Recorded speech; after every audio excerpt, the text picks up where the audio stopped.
ਸਤਿ ਸ਼੍ਰੀ ਅਕਾਲ। ਤੁਸੀਂ ਜੁੜੇ ਹੋਏ ਹੋ ਪੰਜਾਬੀ ਰੇਡੀਓ USA ਦੇ ਨਾਲ। ਪੰਜਾਬੀ ਰੇਡੀਓ USA ਦੇ ਨੈਸ਼ਨਲ ਅਤੇ ਇੰਟਰਨੈਸ਼ਨਲ ਰੇਡੀਓ ਨੈਟਵਰਕਸ ਦੇ ਨਾਲ ਸਾਡੇ ਸਭ ਡਿਜੀਟਲ ਪਲੇਟਫਾਰਮਸ ਜਿਨ੍ਹਾਂ 'ਚ Facebook, YouTube, Instagram ਅਤੇ TikTok ਤੇ ਸਭ ਵੇਖਣ ਅਤੇ ਸੁਣਨ ਵਾਲਿਆਂ ਨੂੰ ਅਪਡੇਟ ਪਾਕਿਸਤਾਨ 'ਚ ਜੀ ਆਇਆਂ ਨੂੰ ਆਖਦੇ ਹਾਂ। ਮੈਂ ਹਾਂ ਆਪ ਸਭ ਦੇ ਨਾਲ ਮੌਜੂਦ ਪਰਵੀਨ ਮਸੂਦ ਤੇ ਮੇਰੇ ਨਾਲ ਸਾਥ ਦੇਣ ਲਈ ਮੌਜੂਦ ਨੇ ਮਸੂਦ ਮਲਿਕ ਜੀ। ਮਸੂਦ ਜੀ ਆਇਆਂ ਨੂੰ। ਬਹੁਤ ਧੰਨਵਾਦ ਪ੍ਰਵੀਨ, ਤੁਹਾਡਾ ਵੀ, ਸਭ ਦਰਸ਼ਕਾਂ ਦਾ, ਸਭ ਸਰੋਤਿਆਂ ਦਾ ਦੋਵੇਂ ਹੱਥ ਜੋੜ ਕੇ ਸਲਾਮ ਆਦਾਬ ਸਤਿ ਸ੍ਰੀ ਅਕਾਲ ਜੀ ਆਇਆਂ ਨੂੰ ਕਹਿੰਦੇ ਅੱਜ ਦੇ ਅਪਡੇਟ ਪਾਕਿਸਤਾਨ 'ਚ, ਜਿਹੜਾ ਅਮਰੀਕਾ ਦੇ ਵਿੱਚ 25 ਨਵੰਬਰ ਸਾਲ 2025 ਦਾ ਦਿਨ ਡੁੱਬਣ ਔਰ ਪਾਕਿਸਤਾਨ 'ਚ 26 ਨਵੰਬਰ ਸਾਲ 2025 ਦਾ ਦਿਨ ਚੜ੍ਹਨ ਦੇ ਉੱਤੇ ਅਸੀਂ ਤੁਹਾਡੇ ਰੂਬਰੂ ਲੈ ਕੇ ਆਏ। ਹਫ਼ਤੇ 'ਚ 5 ਦਿਨ ਮੰਡੇ ਟੂ ਫਰਾਈਡੇ ਅਸੀਂ ਪਾਕਿਸਤਾਨ ਦੇ ਨਾਲ ਜੁੜੀਆਂ ਵੱਡੀਆਂ ਖਬਰਾਂ ਦਾ ਇਹ ਬੁਲਟਨ ਤੁਹਾਡੇ ਲਈ ਪੇਸ਼ ਕਰਨੇ ਆ। ਇਹਨਾਂ ਖਬਰਾਂ ਨੂੰ ਸਪਾਂਸਰ ਕਰਨਾ ਹੋਏ ਤਾਂ ਸਾਡਾ ਟੈਲੀਫੋਨ ਨੰਬਰ ਹੈ ਜੀ 408 272 5200 408 272 5200। ਵੱਧਦੀਆਂ ਖਬਰਾਂ ਹਲੇ ਅਫਗਾਨਿਸਤਾਨ ਦਾ ਪਾਕਿਸਤਾਨ ਤੇ ਉਡਾਰੂ ਹਮਲੇ ਦਾ ਇਲਜ਼ਾਮ ਤੇ ਪਾਕਿਸਤਾਨ ਦਾ ਸਰਕਾਰੀ ਪੱਧਰ ਤੇ ਇਨਕਾਰ। ਕੀ ਜਾਣਕਾਰੀ ਮਲੀ ਸਾਹਿਬ? ਜਾਣਕਾਰੀ ਇਹ ਕਿ ਜਿਹੜੇ ਅਫਗਾਨ ਤਾਲਿਬਾਨਾਂ ਦੇ ਕਹਿ ਲਵੋ ਕਿ ਗੱਲਬਾਤ ਜਾਂ ਸਪੋਕਸ ਪਰਸਨ ਕਰਨ ਵਾਲੇ ਨੇ ਜ਼ਬੀਉੱਲਾ ਮੁਜਾਹਿਦ, ਉਹਨਾਂ ਦਾ ਇਹ ਆਖਣਾ ਹੈ ਕਿ ਪਾਕਿਸਤਾਨ ਨੇ ਸੋਮਵਾਰ ਤੇ ਮੰਗਲ ਦੀ ਵਿਚਕਾਰਲੀ ਰਾਤ ਆ ਜਿਹੜੀ, ਉਦੋਂ ਅਫਗਾਨਿਸਤਾਨ ਦੇ 3 ਟਿਕਾਣੇ ਨੇ ਜਿਨ੍ਹਾਂ 'ਚ ਖੋਸਤਾ, ਕੰਟਰਾ ਔਰ ਪਖਤੀਕਾ, ਇਹ ਪਾਕਿਸਤਾਨੀ ਸਰਹੱਦ ਦੇ ਲਾਗੇ ਦੇ ਇਲਾਕੇ ਨੇ ਜਿੱਥੇ ਪਾਕਿਸਤਾਨ ਨੇ ਉਡਾਰੂ ਹਮਲੇ ਕੀਤੇ, ਡਰੋਨ ਹਮਲੇ ਕੀਤੇ, ਰਾਕਟ ਜਾਂ ਮਿਜ਼ਾਈਲ ਹਮਲੇ ਕੀਤੇ। ਉਹਨਾਂ ਦਾ ਇਹ ਦਾਅਵਾ ਹੈ ਕਿ ਪਹਿਲਾ ਹਮਲਾ ਹੈ ਜਿਹੜਾ ਇਹਦੇ ਵਿੱਚ 9 ਬੱਚੇ ਤੇ 1 ਬੀਬੀ ਮਾਰੀ ਗਈ। ਇਹ ਆਮ ਸ਼ਹਿਰੀ ਸਨ, ਅਤਗਰਦ ਨਹੀਂ ਸਨ, ਲੜਾਕੂ ਨਹੀਂ ਸਨ। ਔਰ ਬਾਕੀ ਜਿਹੜੇ 2 ਹਮਲੇ ਨੇ ਉਹਨਾਂ ਦੇ ਵਿੱਚ ਵੀ 4 ਲੋਕ ਜਿਹੜੇ ਨੇ ਉਹ ਮੋਏ ਨੇ ਤੇ ਇਹ ਵੀ ਜੀ ਆਮ ਸ਼ਹਿਰੀ ਸਨ। ਹੁਣ ਇਤਲਾਹ ਲੱਭੀ ਹੈ ਕਿ ਇੱਕ ਹੋਰ 13 ਤੋਂ 14 ਹਲਾਕਤਾਂ ਨੇ ਜਿਹੜੀਆਂ ਹੋ ਗਈਆਂ ਔਰ ਕੁਝ ਲੋਕ ਫੱਟਰ ਵੀ ਨੇ। ਨਾਲ ਹੀ ਉਹਨਾਂ ਨੇ ਆਖਿਆ ਕਿ ਹਮਲੇ ਪਾਕਿਸਤਾਨ ਨੇ ਕੀਤੇ ਨੇ ਔਰ ਅਫਗਾਨਿਸਤਾਨ ਆਪਣੀ ਸਲਾਮਤੀ ਆਜ਼ਾਦੀ ਹੈ ਜਿਹੜੀ ਉਹਦੇ ਉੱਤੇ ਜਿਹੜਾ ਸ਼ਰਈ ਹੱਕ ਹੈ ਇਸਲਾਮਿਕ ਲਾਅ ਦੇ ਤਹਿਤ ਉਹਨੂੰ ਨਿਭਾਏਗਾ ਔਰ ਇਹਨਾਂ ਦਾ ਪਾਕਿਸਤਾਨ ਨੂੰ ਮੁਨਾਸਬ ਵੇਲੇ ਤੇ ਅਸੀਂ ਜਵਾਬ ਦਾਂਗੇ। ਤੜੀ ਇਹ ਧਮਕੀ ਦਿੱਤੀ ਹੈ।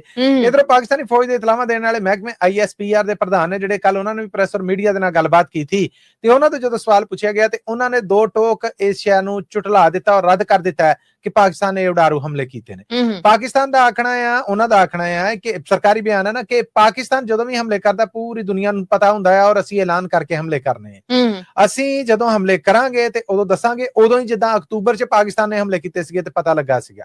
ਸੋ ਇਹ ਹਮਲੇ ਨੇ ਜਿਹੜੇ ਅਸੀਂ ਨਹੀਂ ਕੀਤੇ ਔਰ ਅਸੀਂ ਕਦੀ ਵੀ ਅਫਗਾਨ ਸ਼ਹਿਰੀਆਂ ਨੂੰ, ਅਫਗਾਨ ਆਬਾਦੀ ਨੂੰ ਨਿਸ਼ਾਨਾ ਨਹੀਂ ਬਣਾਇਆ। ਪਾਕਿਸਤਾਨ ਦਾ ਟਾਰਗੇਟ ਅਤਗਰਦੀ ਦੇ ਟਿਕਾਣੇ ਹੁੰਦੇ ਨੇ ਔਰ ਉਹ ਟਿਕਾਣੇ ਜਿਹੜੇ ਪਾਕਿਸਤਾਨ ਦੇ ਵਿੱਚ ਖੂਨ ਦੀ ਹੋਲੀ ਖੇਡਣ, ਬਦਅਮਨੀ ਕਰਨ, ਖੂਨ ਖਰਾਬੇ ਕਰਨ, ਧਮਾਕੇ ਜਾਂ ਕਿਸੇ ਵੀ ਅਤਗਰਦੀ ਦੇ ਵਾਸਤੇ ਕੀਤੇ ਜਾਂਦੇ ਨੇ। ਅਸੀਂ ਉਹਨਾਂ ਟਿਕਾਣਿਆਂ ਨੂੰ ਨਿਸ਼ਾਨਾ ਬਣਾਉਂਦੇ ਆ, ਆਮ ਆਬਾਦੀ ਜਿਹੜੀ ਉਹ ਨਹੀਂ। ਹਾਂ, ਅਤਗਰਦ ਕਿਤੇ ਇਸ ਆਮ ਆਬਾਦੀ ਦੇ ਵਿੱਚ ਹੋਣ ਤੇ ਅਸੀਂ ਉਹਨਾਂ ਨੂੰ ਨਿਸ਼ਾਨਾ ਬਣਾਉਂਦੇ ਆ। ਪਰ ਇਹ ਹਮਲੇ ਨੇ ਜਿਹੜੇ ਇਹ ਅਫਗਾਨਿਸਤਾਨ ਝੂਠਾ ਇਲਜ਼ਾਮ ਲਾ ਰਿਹਾ ਆ, ਅਸੀਂ ਇਹ ਹਮਲੇ ਨਹੀਂ ਕੀਤੇ। ਪਾਕਿਸਤਾਨ ਜਦੋਂ ਹਮਲੇ ਕਰੇਗਾ ਲੋਕੇ ਨਹੀਂ ਕਰੇਗਾ, ਐਲਾਨ ਕਰਕੇ ਕਰੇਗਾ। ਜੀ। ਇਸਲਾਮਾਬਾਦ ਕਚਹਿਰੀ ਆਪ ਮਾਰੂ ਧਾੜੇ ਦਾ ਸਹੂਲਤਕਾਰ ਗ੍ਰਿਫਤਾਰ। ਰਾਤੀ ਇਸਲਾਮਾਬਾਦ 'ਚ 300 ਅਫਗਾਨ ਖਾਨਦਾਨਾਂ ਨੂੰ ਉਖਾੜ ਸੁੱਟਿਆ ਗਿਆ। ਕੀ ਜਾਣਕਾਰੀ ਮਲੀ ਸਾਹਿਬ? 2 ਅੱਡੋ-ਅੱਡ ਖਬਰਾਂ ਨੇ ਜੀ। ਪਾਕਿਸਤਾਨ ਦੇ ਜਿਹੜੇ ਫੈਡਰਲ ਇਨਫੋਰਮੇਸ਼ਨ ਔਰ ਬ੍ਰਾਡਕਾਸਟਿੰਗ ਦੇ ਮਿਨਿਸਟਰ ਨੇ ਅਤਾ ਤਾਰੜ, ਉਹਨਾਂ ਨੇ ਕੱਲ ਪ੍ਰੈਸ ਕਾਨਫਰੰਸ ਕੀਤੀ ਜਿਹਦੇ ਵਿੱਚ ਉਹਨਾਂ ਇੱਕ ਵੀਡੀਓ ਚਲਾਈ ਕਿ ਜਿਹੜਾ ਇਸਲਾਮਾਬਾਦ ਕਚਹਿਰੀ ਦੇ ਵਿੱਚ ਆਪ ਮਾਰੂ ਧਾੜਾ ਹੋਇਆ ਆ ਉਹਦਾ ਜਿਹੜਾ ਸਹੂਲਤਕਾਰ ਆ ਸਾਜਦੁੱਲਾ ਅਫਗਾਨ ਸ਼ਹਿਰੀ ਹੈ, ਉਹਦੀ ਵੀਡੀਓ ਹੈ ਜਿਹੜੀ ਵੀਡੀਓ ਬਿਆਨ ਉਹ ਸਾਹਮਣੇ ਲਿਆਂਦਾ ਗਿਆ ਆ ਔਰ ਇਸ ਵੀਡੀਓ ਬਿਆਨ ਦੇ ਵਿੱਚ ਉਹ ਇਕਰਾਰ ਕਰਦਾ ਹੈ ਕਿ ਜੀ ਮੈਂ ਪਿਸ਼ਾਵਰ ਚੋਂ ਇਹ ਆਪ ਮਾਰੂ ਜੈਕਟ ਆ ਜਿਹੜੀ ਇਹ ਗੁੜ ਦੀ ਬੋਰੀ 'ਚ ਲੁਕਾ ਕੇ, ਉੱਥੋਂ ਪਹਿਲਾਂ ਇੱਕ ਕਬਰਸਤਾਨ 'ਚ ਮੈਨੂੰ ਨਿਸ਼ਾਨੀ ਦੱਸੀ ਗਈ ਕਿ ਫਲਾਂ ਕਬਰ ਆ ਜਿਹੜੀ ਉੱਥੇ ਜਾ ਕੇ ਤੇ ਚੁੱਕ ਲਾ। ਮੈਂ ਉੱਥੋਂ ਇਹ ਚੁੱਕ ਕੇ ਮੈਂ ਗੁੜ ਦੀ ਬੋਰੀ 'ਚ ਪਾਈ। ਉਹ ਗੁੜ ਦੀ ਬੋਰੀ ਹੈ ਜਿਹੜੀ ਮੈਂ ਇਸਲਾਮਾਬਾਦ ਲਿਆਂਦੀ। ਇਸਲਾਮਾਬਾਦ ਲਿਆ ਕੇ ਤੇ ਮੈਨੂੰ ਜਿਹੜੀ ਫਿਰ ਇਤਲਾਹ ਸੀ ਜੋ ਇਸ ਨੈਟਵਰਕ ਨੇ ਆਖਿਆ, ਮੈਂ ਇਹ ਖੁਦ ਕੋ ਜੈਕਟ ਆ ਜਿਹੜੀ ਇਹ ਇੱਕ ਨਾਲੇ ਦੇ ਵਿੱਚ ਕਿੱਲ ਠੋਕ ਕੇ ਰਾਤ ਨੂੰ ਲਮਕਾ ਦਿੱਤੀ। ਉੱਥੋਂ ਕੌਣ ਲੈ ਕੇ ਗਿਆ ਮੈਨੂੰ ਨਹੀਂ ਪਤਾ ਤੇ ਫਿਰ ਉਸ ਤੋਂ ਬਾਅਦ ਇਹ ਜੀ ਧਮਾਕਾ ਜਿਹੜਾ ਹੋ ਗਿਆ। ਸੋ ਇਹ ਸਹੂਲਤਕਾਰੀ ਹੈ ਜਿਹੜੀ ਕੀਤੀ ਕਿ ਸ਼ਾਇਦ ਬਦਲੇ ਕੀਤੀ। ਜਿਹੜਾ ਇਹ ਦੱਸਿਆ ਗਿਆ ਹੈ ਕਿ ਇਹ ਸਾਰੀ ਪਹੁੰਚਾਣਾ ਜਿਹੜੀ ਇਹਦੇ ਤੋਂ ਬਾਅਦ ਇਹਦੇ ਤਾਣੇ ਜਿਹੜੇ ਹੈ ਨੇ ਜਾ ਕੇ ਉਹ ਮਿਲੇ ਨੇ ਅਫਗਾਨਿਸਤਾਨ 'ਚ। ਨੂਰ ਵਲੀ ਮਹਿਸੂਦ ਇਸ ਵੱਡੀ ਤਬਾਹੀ ਦਾ ਮਨਸੂਬਾ ਉਹਨੇ ਬਣਾਇਆ ਸੀਗਾ। ਇਹ ਤੇ ਸ਼ੁਕਰ ਹੈ ਕਿ ਇਹ ਜਿਹੜਾ ਆਪ ਮਾਰੂ ਆ ਇਹ ਕਚਹਿਰੀਆਂ 'ਚ ਜਾਂ ਗੇਟ ਤੋਂ ਬਾਹਰ ਸਿਕਿਉਰਿਟੀ ਵਾਲੇ ਖਲੋਤੇ ਸੀਗੇ ਤਲਾਸ਼ੀ ਦੇ ਟਾਈਮ, ਗੇਟ ਦੇ ਉੱਤੇ ਨਹੀਂ, ਉਸ ਤੋਂ ਜ਼ਰਾ ਹਟਵਾਂ ਇਹ ਜਿਹੜਾ ਇਹ ਧਮਾਕਾ ਕੀਤਾ ਇਹਨੇ। ਲੇਕਿਨ ਪਾਕਿਸਤਾਨੀ ਇੰਟੈਲੀਜੈਂਸ ਏਜੰਸੀਆਂ ਜਾਂ ਫੋਰਸਿਸ ਇੱਥੇ ਤੱਕ ਪਹੁੰਚ ਗਈਆਂ ਔਰ ਇਹ ਸਹੂਲਤਕਾਰ ਜਿਹੜਾ ਸਾਹਮਣੇ ਲਿਆਂਦਾ, ਜਿਹਨੇ ਦੱਸਿਆ ਮੈਂ ਆਪ ਵੀ ਅਫਗਾਨੀ ਹਾਂ, ਤਾਲੁਕ ਵੀ ਅਫਗਾਨਿਸਤਾਨ ਦੇ ਨਾਲ ਆ। ਅੱਛਾ, ਹੁਣ ਜਿਹੜਾ ਤੁਸੀਂ ਕਿਹਾ ਕਿ 300 ਅਫਗਾਨ ਪਰਿਵਾਰ ਨੇ ਜਿਹੜੇ ਉਹਨਾਂ ਨੂੰ ਅਖਾੜ ਸੁੱਟਿਆ ਜੀ, ਬਿਲਕੁਲ ਇਹ ਅਰਜਨਟੀਨਾ ਪਾਰਕ ਹੈ ਇਸਲਾਮਾਬਾਦ ਦਾ, ਜਿੱਥੇ ਪਿਛਲੇ ਕਈ ਮਹੀਨਿਆਂ ਤੋਂ ਡੇਰੇ ਲਾ ਕੇ ਬੈਠੇ ਸਨ ਔਰ ਰਾਤ ਨੂੰ ਫਿਰ ਪਾਕਿਸਤਾਨੀ ਫੋਰਸਿਸ ਨੇ, ਸਰਕਾਰੀ ਮਹਿਕਮਿਆਂ ਨੇ ਆਪਰੇਸ਼ਨ ਕੀਤਾ, ਇਹਨਾਂ ਨੂੰ ਚੁੱਕ ਕੇ ਸੁੱਟਿਆ ਉਹਨਾਂ ਟਰੱਕਾਂ 'ਚ ਔਰ ਉਹਨਾਂ ਕੈਂਪਾਂ 'ਚ ਪੜਾਇਆ ਜਿੱਥੋਂ ਇਹਨਾਂ ਨੂੰ ਅਫਗਾਨਿਸਤਾਨ ਦੇ ਸਪੁਰਦ ਕੀਤਾ ਜਾਏਗਾ।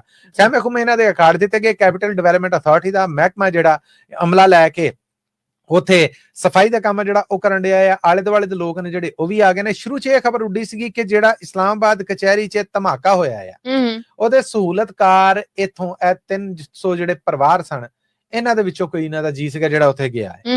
ਔਰ ਇਸ ਕਰਕੇ ਦੂਸਰਾ ਹੈ ਕਿ ਪਾਕਿਸਤਾਨ ਨੇ ਸਰਕਾਰੀ ਪੱਧਰ ਤੇ ਬਿਆਨ ਦਿੱਤਾ ਹੈ ਕਿ ਜੀ ਅਫਗਾਨਿਸਤਾਨ ਦੇ ਇਹ ਜਿਹੜੇ ਲੋਕ ਨੇ ਇਹਨਾਂ ਸਮੇਤ ਹਰ ਉਹ ਗੈਰ ਮੁਲਕੀ ਸ਼ਹਿਰੀ ਜਿਹੜਾ ਇਨਲੀਗਲ ਤਰੀਕੇ ਦੇ ਨਾਲ ਗੈਰ ਕਾਨੂੰਨੀ ਤਰੀਕੇ ਦੇ ਨਾਲ ਪਾਕਿਸਤਾਨ ਰਹਿ ਰਿਹਾ ਹੈ ਉਹਨੂੰ ਗ੍ਰਿਫਤਾਰ ਵੀ ਕਰਾਂਗੇ, ਉਹਨੂੰ ਡਿਪੋਰਟ ਵੀ ਕਰਾਂਗੇ। ਹੁਣ ਇਹਨਾਂ ਨੂੰ ਸਾਰਿਆਂ ਨੂੰ ਉਤੋਂ ਖਾੜਿਆ ਗਿਆ। ਲੋਕ ਜਦੋਂ ਆਏ ਤੇ ਉਹਨਾਂ ਆਖਿਆ ਕਿ ਜੀ ਇਹ ਪਹਿਲਾਂ ਤੇ 5 7 10 20 ਪਰਿਵਾਰ ਸਨ, ਫਿਰ ਇਹ 40 50 ਹੋਏ ਤੇ ਜਦੋਂ ਇਹਨਾਂ ਖਿਲਾਫ ਆਪਰੇਸ਼ਨ ਹੋਇਆ ਇਹਤਜਾਜ ਕਰਦੇ ਸਨ।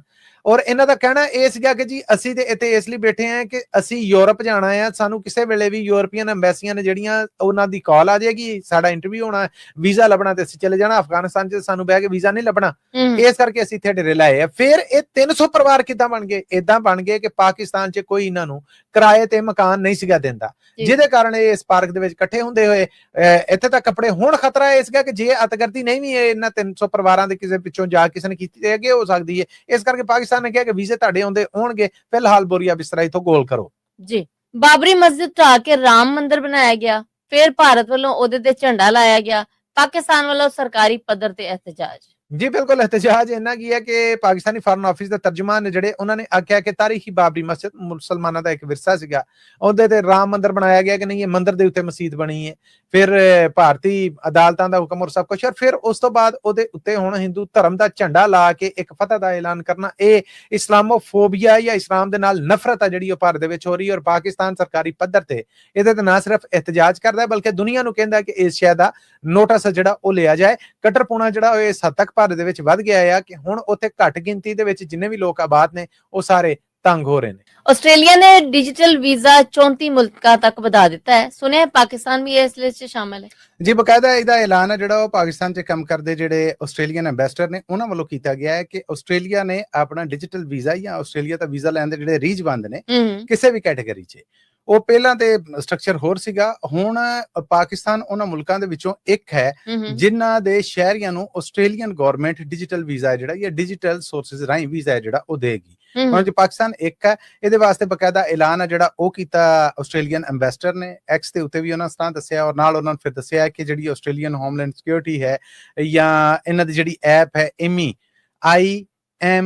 IMMI, ਇਸ ਐਪ ਨੂੰ ਡਾਊਨਲੋਡ ਕਰਕੇ ਇਹਦੇ ਉੱਤੇ ਤੁਸੀਂ ਵੈਰੀਫਿਕੇਸ਼ਨ ਜਿਹੜੀ ਉਹ ਕਰਦੇ ਜੇ। ਜਦੋਂ ਵੈਰੀਫਿਕੇਸ਼ਨ ਹੋ ਜਾਂਦੀ ਹੈ ਯਾਨੀ ਆਇਡੈਂਟੀਫਿਕੇਸ਼ਨ ਦੇ ਇਹ ਸਟੈਪ ਇਹਨਾਂ ਨੇ ਦੱਸੇ ਨੇ, ਉਸ ਤੋਂ ਬਾਅਦ ਇਹ ਫਿਰ ਅਕਾਊਂਟ ਤੁਹਾਡਾ ਐਕਟਿਵ ਹੋ ਜਾਂਦਾ ਆ। ਔਰ ਐਕਟਿਵ ਜਦੋਂ ਹੋ ਜਾਂਦਾ ਤਾਂ ਫਿਰ ਇਹਦੇ ਰਾਹੀਂ ਉਹ ਵੀਜ਼ਾ ਪ੍ਰੋਸੈਸ ਹੈ ਜਿਹੜਾ ਉਹ ਤੁਸੀਂ ਸਾਰਾ ਪੂਰਾ ਕਰ ਸਕਦੇ ਜੇ। ਸੋ ਉਹ ਸਹੂਲਤ ਜਿਹੜੀ ਬਾਕੀ 34 ਮੁਲਕਾਂ ਨੂੰ ਦਿੱਤੀ ਗਈ ਹੈ ਉਹਨਾਂ ਚੋਂ ਪਾਕਿਸਤਾਨ ਵੀ ਇੱਕ ਹੈ। ਔਰ ਮਜ਼ੇ ਦੀ ਗੱਲ ਇਹ ਹੈ ਕਿ ਡਿजिटल ਵੀਜ਼ੇ ਦੇ ਵਾਸਤੇ ਜਿਹੜੇ ਮੁਲਕਾਂ ਨੇ ਪਾਕਿਸਤਾਨ 'ਚ ਇਹ ਕੰਮ ਕੀਤਾ ਹੈ ਉਹਨਾਂ ਦੇ ਵਿੱਚੋਂ ਆਸਟ੍ਰੇਲੀਆ ਗਿਣਤੀ ਤੇ ਮੇਰਾ ਖਿਆਲ ਹੈ ਸ਼ਾਇਦ ਇੱਕ ਅੱਧਾ ਮੁਲਕ ਕੋਈ ਹੋਰ ਆ, ਔਰ ਦੂਸਰਾ ਆਸਟ੍ਰੇਲੀਆ ਜਾਂ ਹੋ ਸਕਦਾ ਪਹਿਲਾ ਆਸਟ੍ਰੇਲੀਆ ਹੋਵੇ ਜਿਹਨੇ ਪਾਕਿਸਤਾਨੀਆਂ ਨੂੰ ਇਹ ਸਹੂਲਤ ਦਿੱਤੀ ਜਾਂ ਪਾਕਿਸਤਾਨ ਲਈ ਇਸ ਸਰਵਿਸ ਦਾ ਐਲਾਨ ਕੀਤਾ ਹੈ।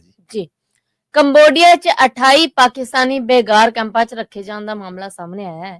ਕੀ ਰੋਲਾ ਹੈ?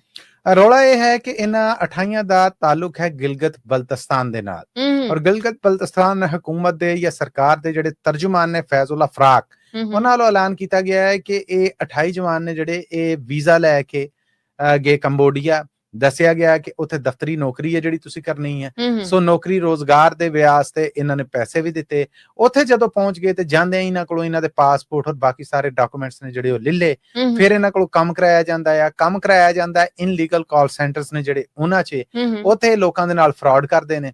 ਫਰਾਡ ਕਰਨ ਤੋਂ ਬਾਅਦ ਫਿਰ ਇਹਨਾਂ ਕੋਲ ਜਦੋਂ ਡਾਕੂਮੈਂਟਸ ਲੈ ਕੇ ਜਿਹੜੇ ਕੈਂਪਾਂ 'ਚ ਇਹਨਾਂ ਨੂੰ ਰੱਖਿਆ ਗਿਆ, ਪਤਾ ਲੱਗਾ ਕਿ ਉਹ ਜੇਲ੍ਹਾਂ ਵੀ ਨੇ, ਉਹ ਬੇਗਾਰ ਕੈਂਪ ਵੀ ਨੇ, ਔਰ ਉੱਥੇ ਪੂਰੀ ਮਾਫੀਆ ਆ ਜਿਹੜੀ ਇਹਨਾਂ ਸੈਂਟਰਸ ਨੂੰ ਚਲਾਉਣ ਡਈ ਹੈ। ਉਹਨਾਂ ਦੇ ਵਿੱਚ ਪਾਕਿਸਤਾਨੀ ਵੀ ਨੇ, ਔਰ ਪਾਕਿਸਤਾਨੀਆਂ ਤੋਂ ਅੱਡ ਸੁਣਿਆ ਕਿ ਹੋਰ ਬਹੁਤ ਸਾਰੇ ਮੁਲਕਾਂ ਦੇ ਸ਼ਹਿਰੀ ਨੇ ਜਿਹੜੇ ਉਹ ਇਸੇ ਤਰ੍ਹਾਂ ਉੱਥੇ ਫਸੇ ਪਏ ਨੇ। ਸੋ ਇਹਨਾਂ ਨੂੰ ਹੁਣ ਵਾਪਸ ਲਿਆਉਣ ਵਾਸਤੇ ਉਹਨਾਂ ਨੇ ਆਖਿਆ ਕਿ ਅਸੀਂ ਫੈਡਰਲ ਸਰਕਾਰ ਆ ਜਿਹੜੀ ਉਹਦੀ ਬੇਨਤੀ ਕਰਨੇ ਆ, ਔਰ ਇਹ ਪਹਿਲੀ ਵਾਰ ਇਹ ਮੰਨਿਆ ਗਿਆ। ਇਹ ਤੇ ਉਹ ਨਾ ਕਿਸੇ ਸੂਬੇ ਦੀ ਸਰਕਾਰ ਨੇ ਗੱਲ ਮੰਨ ਲਈ। ਪਤਾ ਨਹੀਂ ਕਿੰਨੇ ਪਾਕਿਸਤਾਨੀ ਨੇ ਜਿਹੜੇ ਉਹ ਦੁਨੀਆ 'ਚ ਕਿੱਥੇ ਇਸ ਤਰੀਕੇ ਦੇ ਨਾਲ ਇਹ ਸਾਰਾ ਕੰਮ ਜਿਹੜਾ ਇਹ ਕਰਨ ਦੇ ਨੇ, ਜਾਂ ਇਹਨਾਂ ਧੰਦਿਆਂ ਦਾ ਹਿੱਸਾ ਨਹੀਂ, ਜਾਂ ਫਰਾਡ ਦਾ ਹਿੱਸਾ ਨਹੀਂ, ਜਾਂ ਸ਼ਿਕਾਰ ਬਣੇ ਪਏ ਨੇ, ਔਰ ਉਹਨਾਂ ਦਾ ਕੋਈ ਵਾਲੀ ਵਾਰਸ ਨਹੀਂ ਆ ਕੋਈ। ਹੁਣ ਬਹੁਤ ਸਾਰੇ ਇਹਨਾਂ ਜਿਹੜੇ ਜਾਣ ਵਾਲੇ ਨੇ ਜਾਂ ਇਹ 28 ਜਿਹੜੇ ਫਸੇ ਨੇ ਇਹਨਾਂ ਦੇ ਵਿੱਚੋਂ ਕੁਝ ਤੇ ਪਰਿਵਾਰ ਨੇ ਜਿਹੜੇ ਉਹ ਵੀ ਸਾਹਮਣੇ ਆਏ। ਉਹਨਾਂ ਆਖਿਆ ਕਿ ਜੀ ਉੱਥੇ ਗਏ 15 ਘੰਟੇ ਤੱਕ ਸਾਡਾ ਰਾਬਤਾ ਰਿਹਾ, ਉਸ ਤੋਂ ਬਾਅਦ 6 ਮਹੀਨੇ ਹੋ ਗਏ ਨੇ ਸਾਡਾ ਆਪਣੇ ਮੁੰਡੇ ਦੇ ਨਾਲ ਰਾਬਤਾ ਹੀ ਨਹੀਂ ਗਿਆ, ਉਹ ਜਿੰਦਾ ਹੈ ਮੋਇਆ ਕੋਈ ਪਤਾ ਨਹੀਂ ਗਿਆ ਹੈ। ਉੱਥੋਂ ਕੋਈ ਇੱਕ ਆ ਜਿਹੜਾ ਉਹਦੀ ਕੋਈ ਇਤਲਾਹ ਮਾੜੀ ਜੀ ਬਾਹਰ ਆਈ ਹੈ ਤੇ ਉਹਨੇ ਇਹ ਕੰਮ ਕੀਤਾ ਹੈ ਤੇ ਇਹ ਹੁਣ ਬੜਾ ਪਰੇਸ਼ਾਨਕੁਨ ਮਾਮਲਾ ਹੈ। ਉਧਰੋਂ ਪਾਕਿਸਤਾਨੀ ਸਰਕਾਰ ਨੇ ਇਹ ਆਖਿਆ ਕਿ ਤੁਸੀਂ ਓਵਰਸੀਜ਼ ਇੰਪਲੋਇਮੈਂਟ ਦੇ ਉੱਤੇ ਜਦ ਤੱਕ ਰਜਿਸਟਰਡ ਨਹੀਂ ਹੁੰਦੇ, ਭਾਵੇਂ ਤੁਹਾਡੇ ਕੋਲ ਵਰਕ ਵੀਜ਼ਾ, ਤੁਸੀਂ ਬਾਹਰ ਨਹੀਂ ਜਾ ਸਕਦੇ। ਦੂਸਰੇ ਪਾਸੇ ਇਹੋ ਜਿਹੇ ਮਾਮਲੇ ਨੇ ਜਿਹੜੇ ਨੋਕਾਂ ਦੀ ਛਾਂਟੀ ਵਾਲਾ ਮਾਮਲਾ ਜਿਹੜਾ ਉਹਦੇ ਲਈ ਤੇ ਬੜੀ ਛੁਰੀ ਤੇਜ਼ ਕਰਕੇ ਤੇ ਬੜੀ ਛੇਤੀ ਜਾਲ ਬਣਾ ਲਿਆ। ਜਿਹੜੇ ਫਸੇ ਪਏ ਨੇ ਉਹਨਾਂ ਦੀ ਮਦਦ ਦੇ ਵਾਸਤੇ ਕੋਈ ਸਟਰਕਚਰ ਸਿਰੇ ਤੋਂ ਮੌਜੂਦ ਨਹੀਂ ਗਿਆ ਹੈ।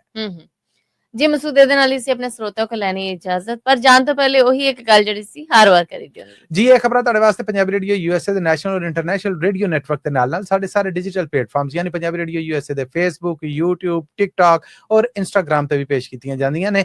ਇਹ ਖਬਰਾਂ ਹਫਤੇ 'ਚ 5 ਦਿਨ ਮੰਡੇ ਟੂ ਫਰਾਈਡੇ ਅਸੀਂ ਤੁਹਾਡੇ ਲਈ ਲੈ ਕੇ ਆਉਂਦੇ ਹਾਂ ਤੇ ਜੇ ਇਹਨਾਂ ਖਬਰਾਂ ਨੂੰ ਤੁਸੀਂ ਕਰਨਾ ਹੋਵੇ ਸਪਾਂਸਰ ਤੇ ਸਾਡਾ ਟੈਲੀਫੋਨ ਨੰਬਰ ਹੈ ਜੀ 408 272 5200 4082725200। ਇਹਦੇ ਨਾਲ ਹੀ ਅਪਡੇਟ ਪਾਕਿਸਤਾਨ 'ਚ ਸਾਨੂੰ ਦੇ ਇਜਾਜ਼ਤ। ਅਗਲੇ ਅਪਡੇਟ ਪਾਕਿਸਤਾਨ ਤੱਕ ਲਈ ਮੇਰਾ ਤੁਹਾਡਾ ਸਾਡਾ ਸਾਰਿਆਂ ਦਾ ਰੱਬ ਰਾਖਾ।